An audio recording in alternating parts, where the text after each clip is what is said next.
बरसात का मौसम था।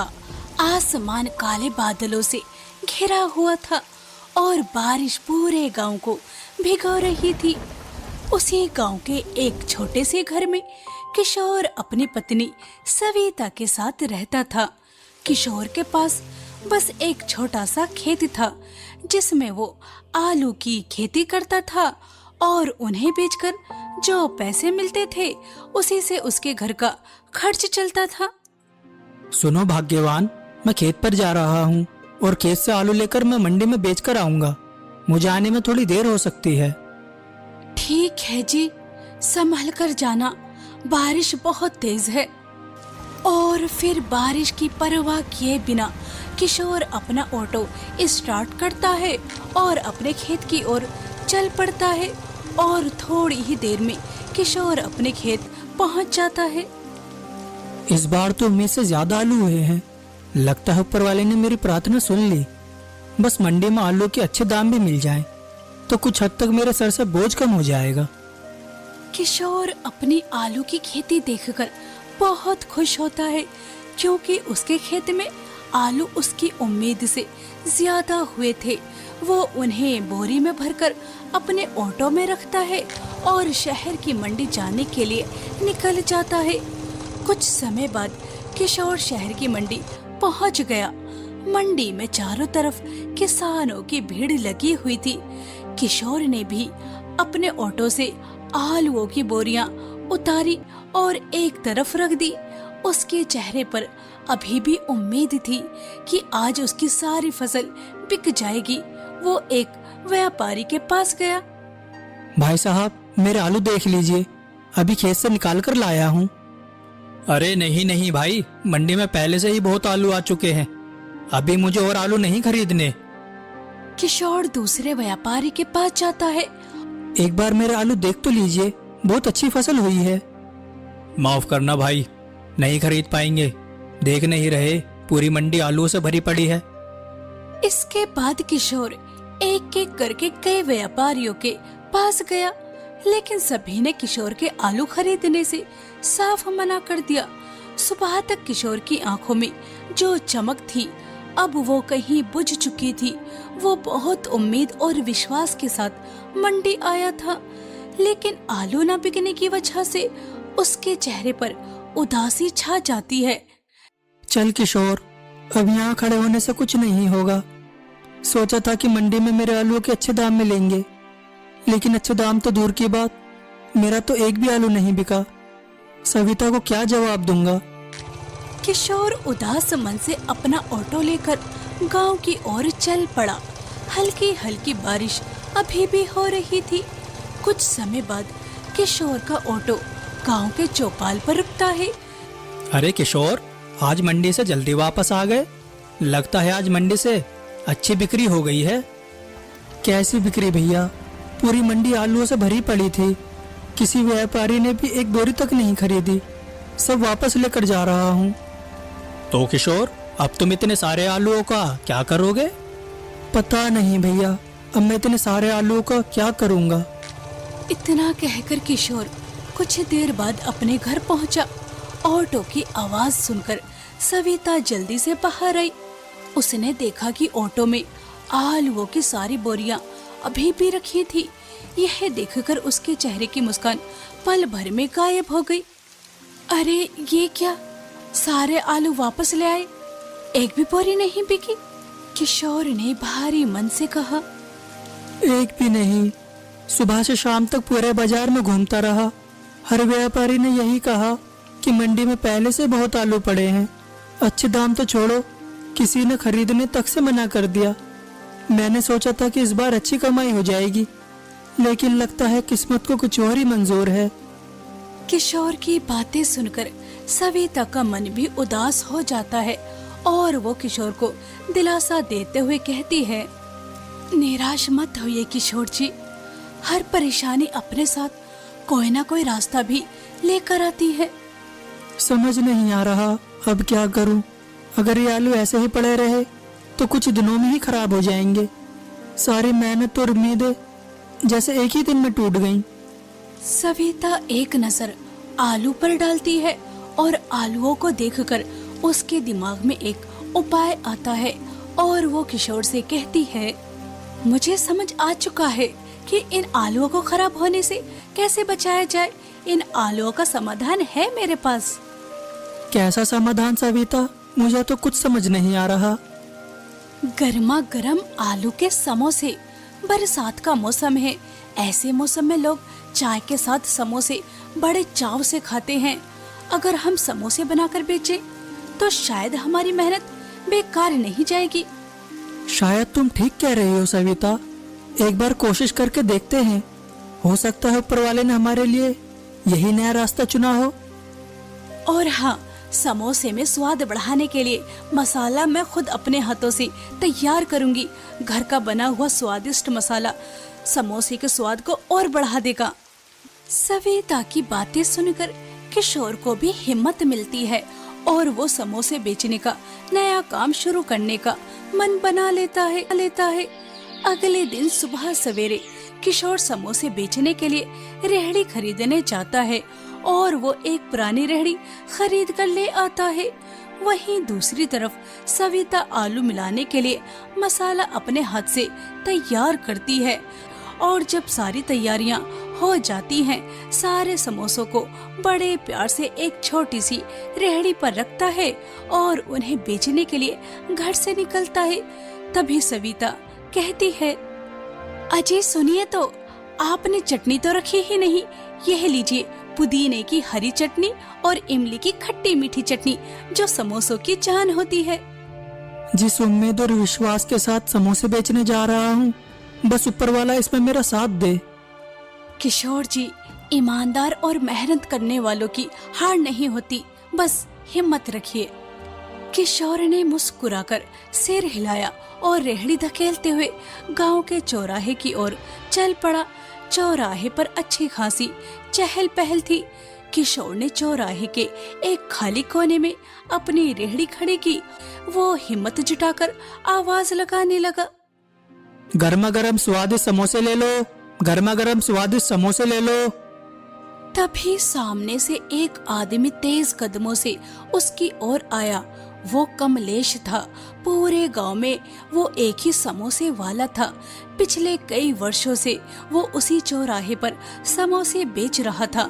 कमलेश ने रेहड़ी पर नजर डाली और गंभीर आवाज में कहा, किशोर, ये सब क्या है भाई? भैया, मंडी में मेरे आलू नहीं बिके, घर चलाना मुश्किल हो गया है, इसीलिए सोचा कि उन्हें आलूओं से समोसे बनाकर बेचूं। शायद इसी से घर का खर्च निकल जाए। मजबूरी का मतलब यह तो नहीं कि जहाँ किसी का काम चलता हो वहीं आकर रेड़े लगा दो। बड़ी मुश्किल से मैंने इस गांव में अपनी पहचान बनाई है। अब कोई भी आए और मेरे सामने समोसे बेचने लगे, यह मैं कैसे होने दूं? भैया, मेरा इरादा आपका नुकसान करने का नहीं है। इरादा चाहे जो भी हो, नुकसान तो मेरा ही होगा। गांव के लोग अगर तुम्हारे समोसे खाने लगे तो मेरा काम कैसे चलेगा? नहीं किशोर, इस गांव में समोसे बेचने की कोशिश मत करो। कहीं और जाकर अपनी किस्मत आजमाओ। इस गांव में तो एक ही समोसे वाला होगा और वह कमलेश समोसे वाला। अरे भैया, मुझे समोसे बेचने दीजिए ना, बहुत उम्मीद और विश्वास के साथ आया हूँ। अरे ऐसे कैसे मैं तुम्हें यहाँ समोसे बेचने दूँ? अगर इस तरह मैं तुम्हें समोसे बेचने दूंगा तो हर दूसरा इंसान यहाँ समोसे की रेहड़ी लगाने लगेगा। नहीं नहीं, यहाँ तो सिर्फ एक ही समोसे वाला होगा। इसलिए मैं कहता हूँ, मेरी बात आसान शब्दों में समझ जाओ, वरना मुझे दूसरे शब्दों में समझाना आता है।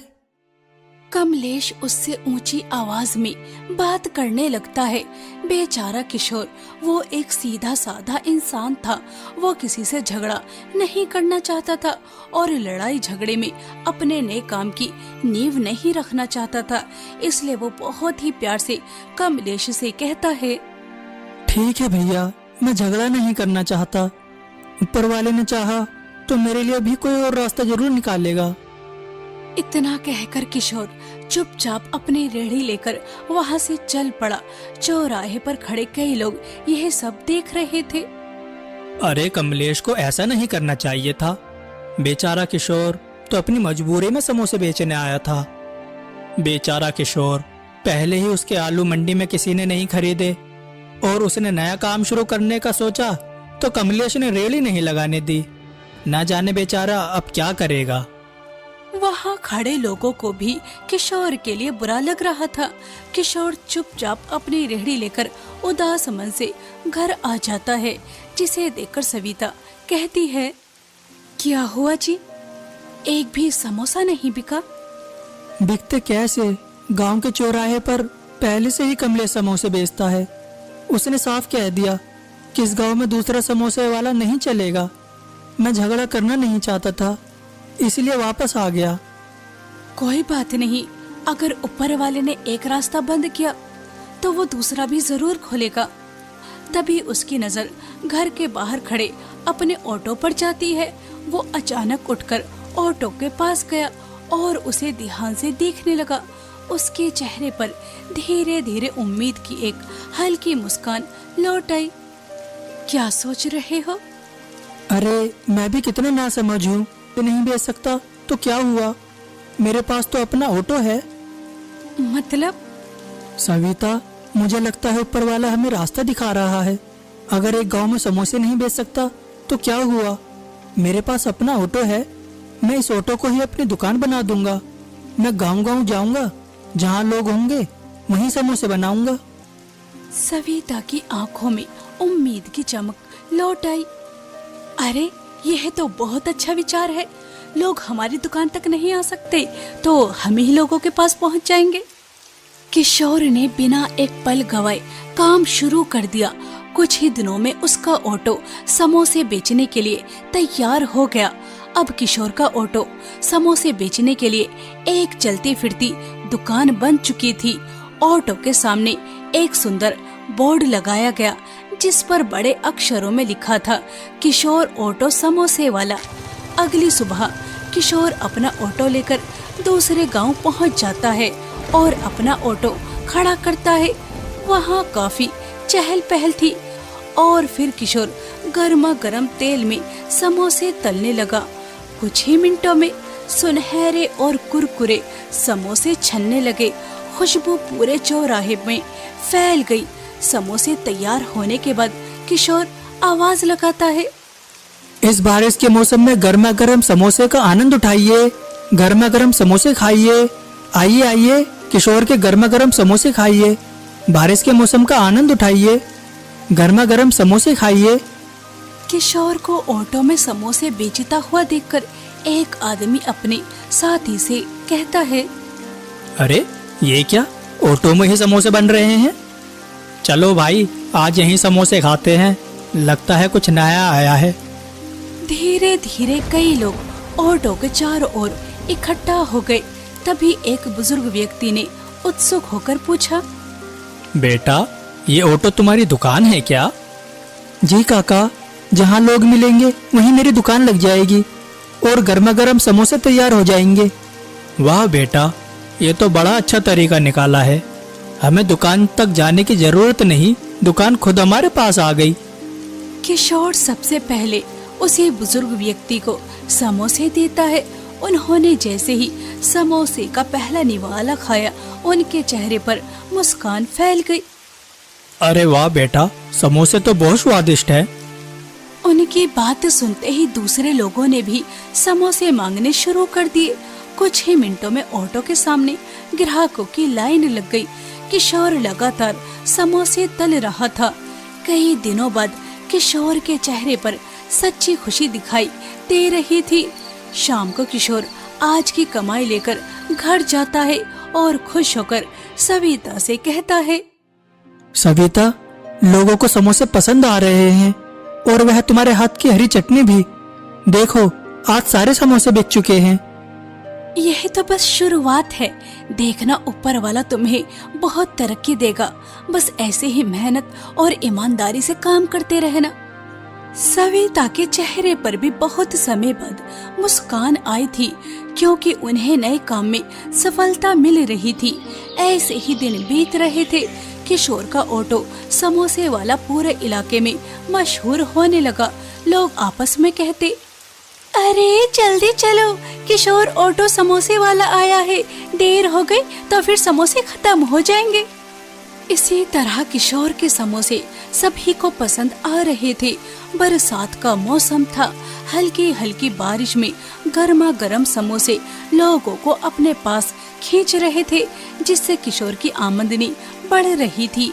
एक दिन की बात है, किशोर अपने ऑटो में समोसे बेच रहा था कि तभी उसके पास किशोर के गांव के मुखिया सूरदास आते हैं। अरे मुखिया जी, आइए आइए। अरे किशोर, तुम यहाँ पड़ोसी गाँव में समोसे क्यों बेच रहे हो?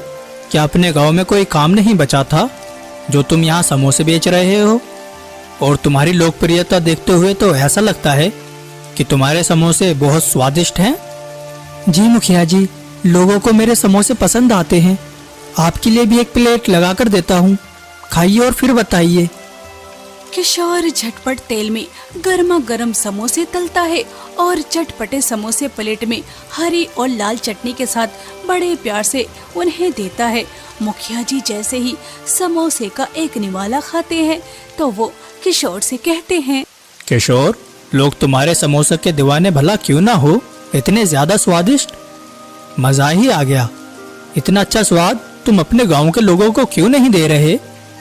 मुखिया जी, मैं शुरुआत तो अपने गांव से ही करना चाहता था, लेकिन कमले समोसे वाले ने ऐसा करने नहीं दिया और मैं लड़ाई झगड़ों से दूर रहता हूँ, इसलिए चुपचाप अपना ऑटो को ही अपने समोसे की दुकान बनाकर अपना नया रास्ता ढूंढ लिया। अरे कमलेश चाहता ही नहीं कोई दूसरा अच्छा समोसे वाला उसके बराबर में आकर खड़ा हो जाए। तुम्हारे जैसे समोसा का स्वाद उसके समोसों में कहाँ? किशोर, गांव में सभी का अधिकार है, तुम गांव में समोसे बेच सकते हो, तुमसे तुम्हारा अधिकार कोई नहीं छीन सकता। अरे नहीं नहीं मुखिया जी, मैं ऐसा नहीं चाहता कि मेरी वजह से किसी के दिल को चोट पहुंचे। मैं यहाँ खुश हूँ, मेरा काम अच्छा चल रहा है।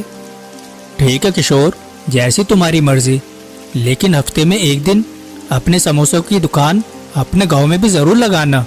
आखिर गांव के लोगों को भी पता चले कि वह किस स्वाद से दूर हैं। ठीक है मुखिया जी, हफ्ते में एक दिन अपने गांव में भी अपने ऑटो की समोसों की दुकान लगाया करूंगा।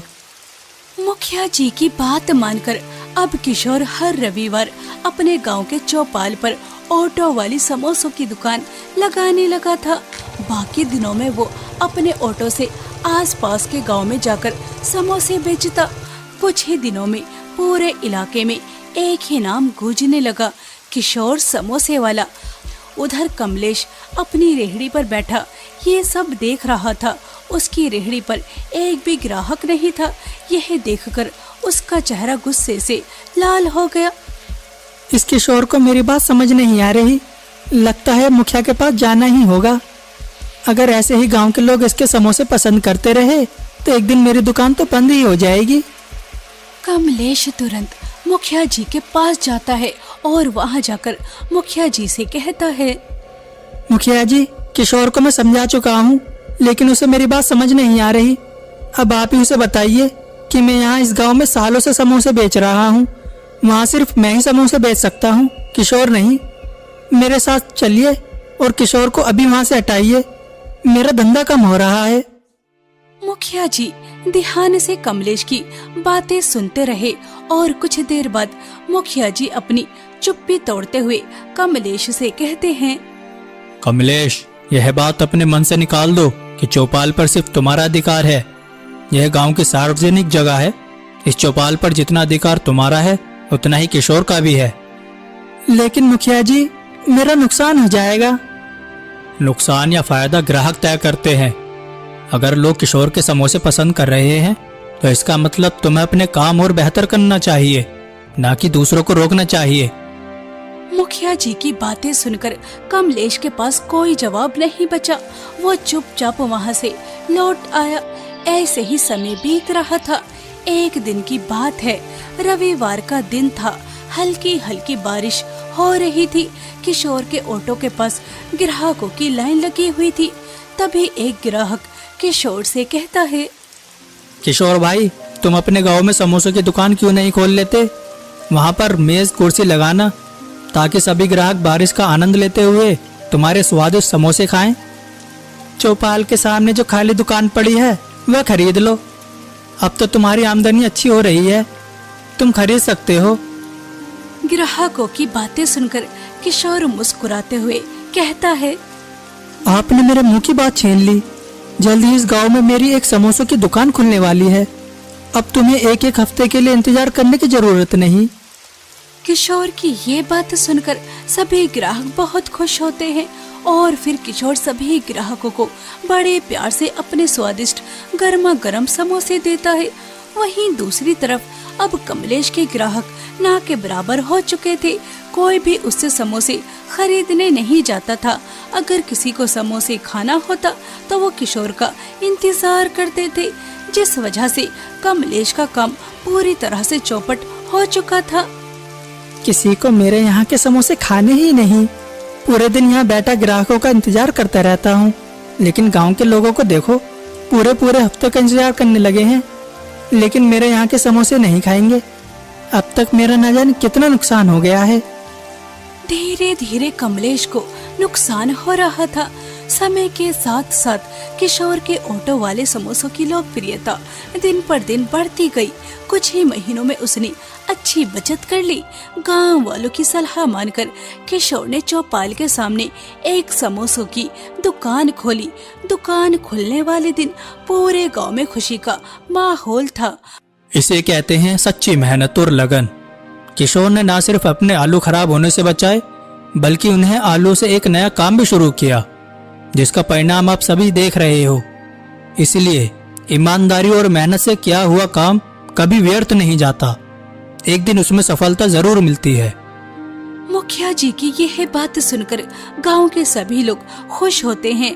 आज किशोर सभी को मुफ्त में समोसे देता है। कुछ देर बाद किशोर की दुकान पर कमलेश भी आता है।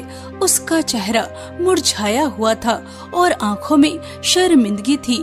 किशोर तुरंत कमलेश के पास जाता है और मुस्कुराकर कहता है, आइए भैया, बैठिए। किशोर भाई, मैंने तुम्हारे साथ बहुत गलत किया था। जब तुम मजबूरी में समोसे बेचने आए थे, तब मैंने तुम्हें गांव में खड़े तक नहीं होने दिया। आज समझ आया कि मेहनत करने वालों का रास्ता कोई नहीं रोक सकता। अगर हो सके तो मुझे माफ कर दो। भैया, पुरानी बातें भूल जाइए, इंसान से गलती हो जाती है। कमलेश ने उदास होकर कहा, अब मेरा काम बिल्कुल नहीं चल रहा। समझ नहीं आ रहा कि घर कैसे चलाऊं। किशोर कुछ पल सोचकर कहता है, भैया, अगर आपको मंजूर हो तो मेरी दुकान पर मेरे साथ काम कीजिए।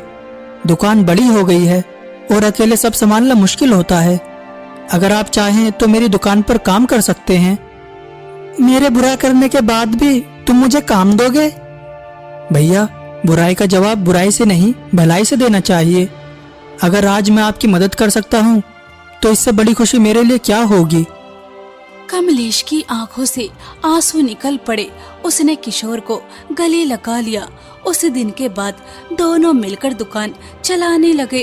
किशोर के समोसों की दुकान आसपास के गांव में भी बहुत ही ज्यादा चर्चित थी, इसलिए आसपास के गांव के लोग भी उसकी दुकान में स्वादिष्ट समोसे